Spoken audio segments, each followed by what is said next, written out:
And let's start with you. I remember when we were kids and we were in John 3:16, the joy that we had running around that huge building. What do you remember? What I remember most, Yes. walking in through that front door and looking at that huge lobby and trying to decide where to sit for the whole service. There was such a selection. Well, there were so many places to sit and so many friends to sit with. Wasn't that lovely? Isn't that a It, lovely memory? it's exciting. It's totally exciting. I used to wonder who I'd sit near. I had a beloved when I was in second grade.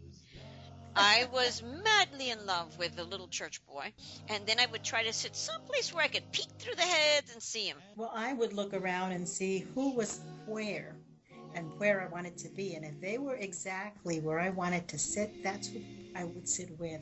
I paid attention basically to one area, which was right center where Tañón would stand, 10 rows back, first chair. That was my seat. Wow. And God help anybody who sat there. And I there were lots of people who had entitlement issues with seats, with seating. Absolutely. I think we should have had our names written on that a long time ago. Another thing that helped me determine where I would sit would be I knew which of the people were yellers and screamers and very, very loud. Thumper, and that's another one who likes to stomp on the ground. And no, no, no, that one she likes to click her heels. Forget that. Oh, and that's the screamer over there. And I would find the quietest people to sit near them. Because I sang loudly, Hmm. I usually had a pretty clear view of the front. Nobody really wanted to sit in front of me. When I used to sit next to you or near you, it's because I used to love to hear you sing. Oh, And yeah, and that's why I used to sit next to you or near you. Close enough so that I could be in range. But when people started, jumping and thumping and screaming and all that, I would take off. I liked quiet, so I used to seek a quiet corner. And I never, when they say, okay, bow your heads and shut your eyes, I never really shut my eyes. closed your eyes. Never. Anything could happen. I always watched everything. I remember my mother said, well, you pray, but just make sure one eye is on your purse. Yes, I always had my hand on my purse, always. At least somewhere where we can see it, you know? Well, not because I thought I'd get robbed either. I thought we were relatively safe. It was just the habit of taking the subways. And you get used to keeping valuables in your hand. And then it's interesting now. I just so enjoyed going through Facebook and finding so many friends. I just found Mary Matias, her current picture. Que elegante, you know? Yeah, she's beautiful. Oh, my word.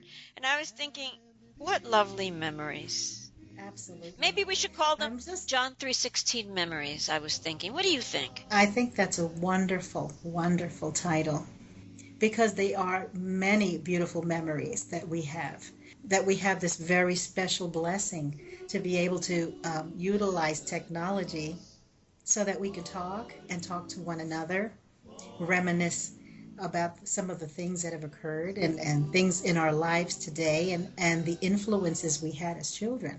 Like my reading influence. Absolutely.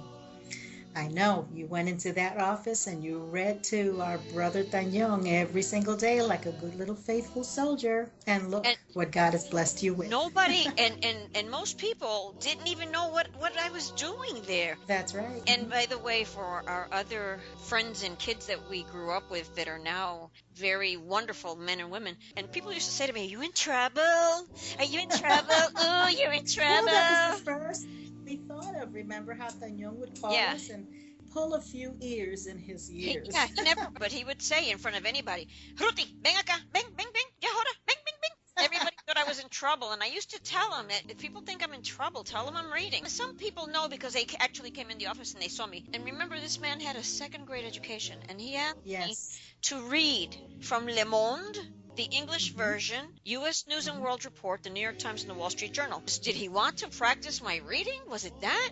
Or you can imagine how ingrained it became in me that I couldn't pass a day without reading U.S. Daily News, the Post, never, because that's not what he taught me to read. He taught me, and all I had to do was stand in the corner and stand up straight and read it aloud. Hmm. And when he would be doing stuff at his desk, and I figured I could stop, and he'd say, "Siga, siga, siga, siga." He was notorious for that, not letting you stop. But that affected my professional life as an adult and as an academic, because everything I've done, I bring it to fruition. Everything. And I do work that has tremendous minutia that people Mhm. get bored with right away. And I'll be there for days plugging in numbers into an Excel spreadsheet, or adding something up that's really minor and tiny. And that, how many years are we covering? Oh, about 19. And I'll sit there week after week until I get it done. And he taught me that. Attention to detail. Oh my goodness, the attention to Hmm. detail. And I remember I figured he's not going to tell if I skip 4 paragraphs and I just move on. And he caught me. He's listening. Oye, He was a ahí good falta listener. algo, porque eso no puede brincar de ahí a ahí. Mhm. You wanted to get over that article as quickly as I possible. figured I could get He out. would let Yeah, you. yeah, I figured I could get out of there. But Mhm. that's how he influenced my life, which I thought was wonderful. I enjoyed that Absolutely. tremendously. Well, both of them were very influential in all of our lives. And I remember one of the most important things that Tanyong always said, and Pege as well, is education is very, very important. He always held up the responsibility of each of us to be spiritually minded, minding the things of the Lord in Scripture and so forth. But at the same time, don't forget your education. Don't forget your education. And many times he came upstairs to, do you remember the conference room, Oh, choir absolutely, room? absolutely. Remember the trains passing by? Oh, yes, yes. And everyone speaking had to stop to listen to the train pass by, trying to decide whether it was the two or the four. Oh, I had forgotten that. That's That's right. We right. used to When we determine look out the whether it window was a 2 or after. a 4. I forgot about that. What a lovely memory. Absolutely. Anyway, Margie, I can't thank you enough for sitting with me to record this, the John Well, you're very welcome. 3:16 memories, because it's our start online, Wonderful. and people who are from John 3:16 can listen to it, because it's a sweet memory. It's a very sweet memory. And I hope that many of the others from John 3:16 will do the same. That's And it. to reach us on Skype, Marjorie, who's now so technological, her Skype address is Marjorie Sings, and it's spelled like this: MarjorieSings. There's room at the cross for you, for you.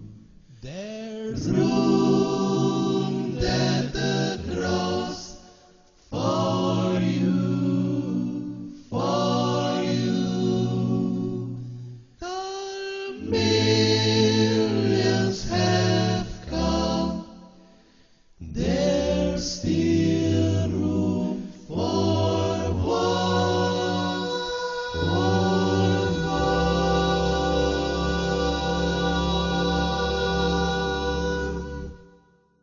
Yes, there's room.